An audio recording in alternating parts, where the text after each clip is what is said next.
Congratulations, Airbnb. You just opened yourself up to class action lawsuits in many ways. And I'm not going to be here to protect you, to tell people not to be part of those class action lawsuits, because I am likely going to be party to them as well. Now, this video is not retaliatory, even though I am pissed off about a lot of things, and a lot of hosts have the right to be. Everything in this video is going to be factual and true. See, I'm about to tell you, all of you, what Airbnb has done multiple times over in different reservations, that is fraud in the inducement, tortious interference, and like stepping outside of their claims where they are protected by Section 230 of the Communications Decency Act, because they're no longer acting like a third-party platform that just hosts information. They're doing so much more, and it's illicit, and it's illegal, actually, too. So let me tell you about a couple of reservations and what Airbnb has done, and why these are class action lawsuit-capable transgressions. Sean Rocky Geach, short-term rental professional who is out for blood. Let's jump in.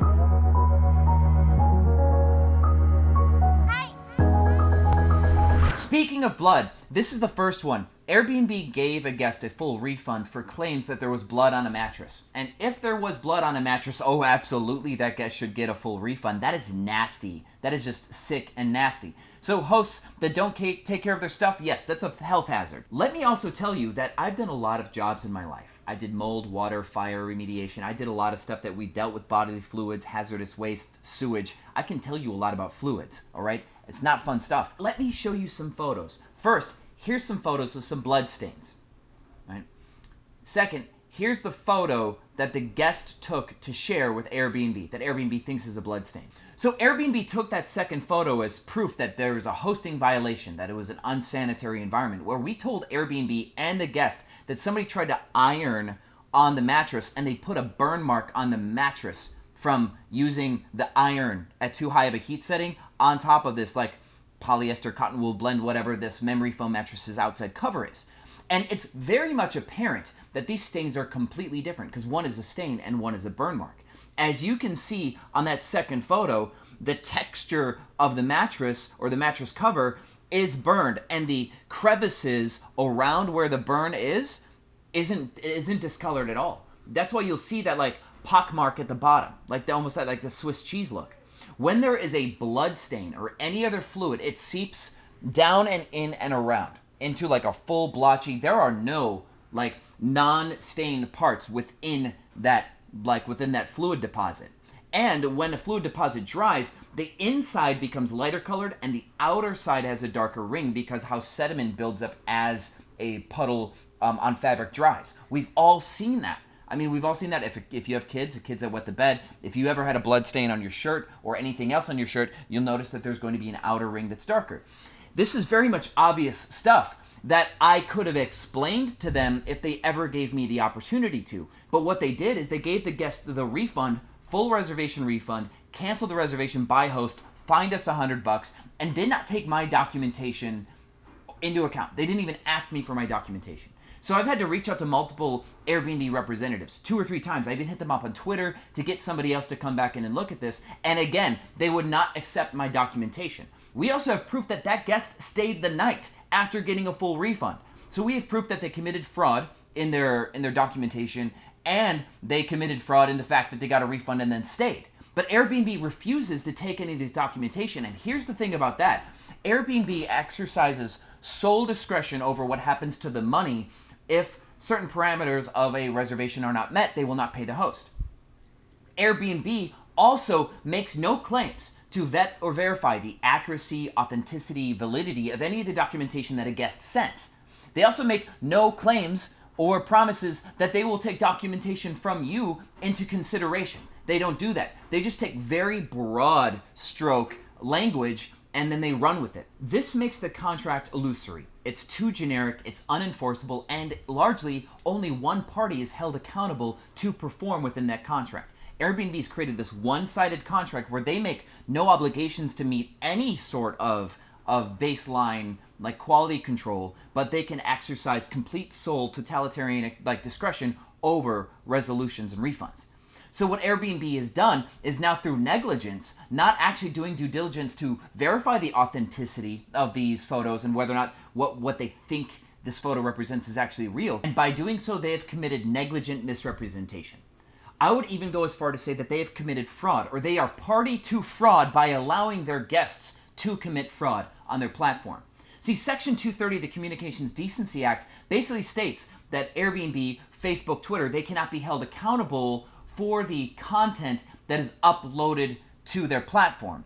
But the content being uploaded to the platform is very much different than Facebook, where, you may or may not see a tweet or a meme or an article that you don't like, and it offends you, and then Facebook can't be, held accountable for the fact that you're offended. What this is like we have a dispute of fact between a guest and a host, as Airbnb puts this, and they're a third-party mediator here. And the guest uploads content, documentation, claiming something is true and valid, and then it's not. That's fraudulent because the guest is trying to get outside of a strict cancellation policy by submitting fraudulent evidence. Airbnb accepts that fraudulent evidence, makes no no claims to try to actually validate if that evidence is true, and then gives that guest a refund, robbing the host of money, helping that guest commit fraud because they did not do any due diligence at all. And now the host has no recourse. See, we can't show proof of fraud and have Airbnb accept that. They are currently denying me multiple times over to show proof that that documentation is not as represented, that was misrepresented documentation, and they will not accept it. That is fraud, and Airbnb is party to fraud. And when a business commits fraud, the contract is void. Their protections from a class action lawsuit go away, because if they committed fraud against me, I can prove that fraud against them, and thus I can sue them for punitive damages and all sorts of other junk. Airbnb, if you're watching this, understand that you now have a lawsuit on your hands. And because so many other hosts out there have suffered the same type of negligent management and you're party to fraud, you now have a class action lawsuit on your hand. And you're not going to be able to swat this down because it's true, it's fraud driven, and we want equitable relief. We want you to change. So you can either proactively change the way that you handle your refund policies and documentation upload and how you validate whether or not something is true and correct, or we're going to force you to change because we're going to take you to court and we're going to win. And you're going to lose hundreds of millions or billions of dollars in a lawsuit. This second one is fun too because Airbnb is willingly not enforcing your contract. When you sign an agreement with a guest on the platform, see, I'm going to say this in Airbnb's language even though it's complete total bullshit. Airbnb is your customer, and then Airbnb has a guest that they place in your home. Because of the way that they've been acting, that is how the legal structure will be argued in court when this all goes to court, because it will. But right now Airbnb is saying that they're third party. Okay, so let's just acquiesce to their structural claim here. So when Airbnb helps facilitate a booking between a guest and a host, that is a short-term rental agreement. But when a guest stays for longer than 28 days, that shifts and it's no longer a short-term rental agreement. I had a reservation that was 30 days. That just happened August 14th to the September 14th. So I had a long-term booking. There's a long-term cancellation contract, and there's all sorts of other legal that surrounds that contract because it's more than 28 days. Well, the guest decided they didn't want to stay. They uploaded some form of menial, cleaning claim thing that we also addressed immediately. And so same day, we handled all the issues that they claimed that there was, and we were done. Now, this is middle of course, coronavirus pandemic. They're short-staffed in customer service. So the guest calls Airbnb and says, hey, they got an issue with cleanliness. Airbnb does not respond. And then we respond to the guest and fix it. But the guest says, we decided we don't want to stay here. We just don't want to stay at this place. We're going to go find somewhere else because we had a bad first impression. So they decide to leave. And we tell them, well, you need to cancel your reservation if you want a refund. See, Airbnb's guest refund policy says that if a guest wants to be able to get a full refund for a reservation, they need to agree to vacate the premise. And vacate, by definition, on real property is to return possession to the owner, to the other party. They need to return possession of the premise. So, by legal definition, and Airbnb's terms of service, if a guest does not cancel their reservation, if they do not cancel, they're holding possession of that accommodation because Airbnb's terms of service bind a host, and I'm going to put this in a screenshot, that while a guest has an active contract with the host is required to provide that accommodation when there's an active reservation. And the host is not able to list the same accommodation more than once. So if a guest leaves and does not cancel their reservation, we are required to reserve and offer that space to them through the entirety of their contract, even if they're choosing not to stay there, and we cannot list it again to find another person to stay. We cannot utilize that space. So legally, a guest keeping a reservation is holding possession. So in order for a guest to vacate the premise, they have to do three things. They have to leave the property, they have to take all of their personal possessions from the property, and they have to cancel the reservation and release the booking from the calendar. That's the legal definition of vacate here in this case. This guest did not cancel their reservation. After multiple times that I told them, if you want a refund, you're going to need to cancel your reservation. We understand where you're coming from. There is a protocol for this where Airbnb is going to mediate this. And you need to follow Airbnb's terms of service because we understand that you don't agree with us. That's fine. And we're going to go through Airbnb's normal flow. Well, Airbnb didn't get back to anybody until a week ago. It's October 29th right now. So October 20th, 21st, 22nd, they reach out to me and say, hey, this guest had claims for cleanliness. They uploaded photo documentation, and we've decided to give the guest a $3,100 refund for their entire month. We've unblocked your calendar, and the guest has got a full refund.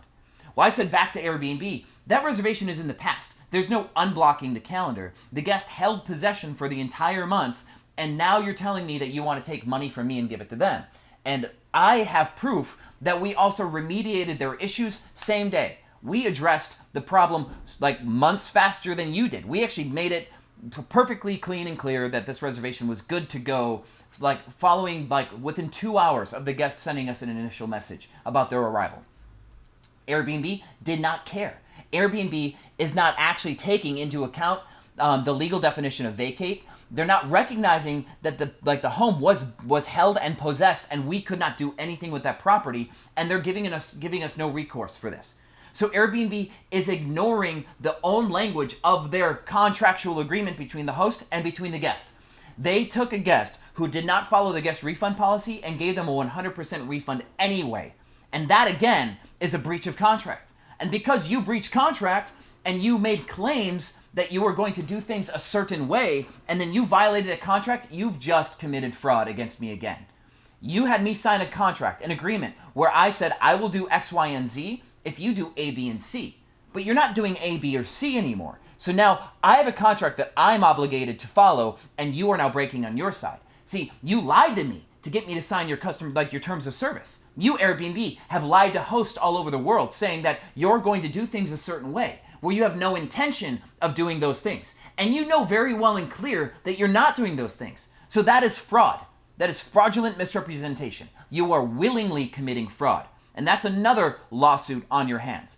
Now, there's a company that I spoke to called Traverse Legal. They are actually in the process of putting together a class action lawsuit in California. And they think they had already found a crack in the wall for the COVID-19 cancellations.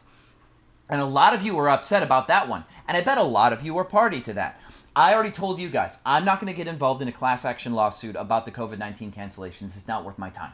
But if Traverse Legal decides to tack on violation of a possession agreement, if they decide to tack that on, or if they decide to tack on the fact that they're not actually taking host documentation to help prevent fraud committed by guests, I'm jumping on that in a heartbeat.